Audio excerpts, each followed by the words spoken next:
through this life, our lives will be celebrated as we are now celebrating Norma's life.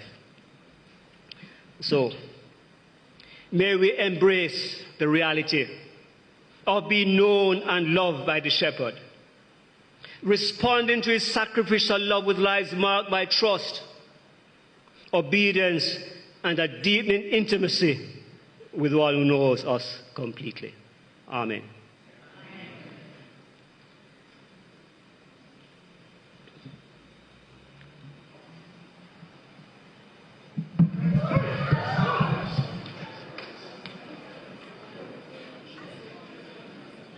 No, just one.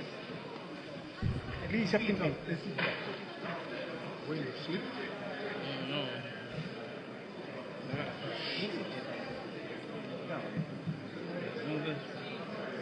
No.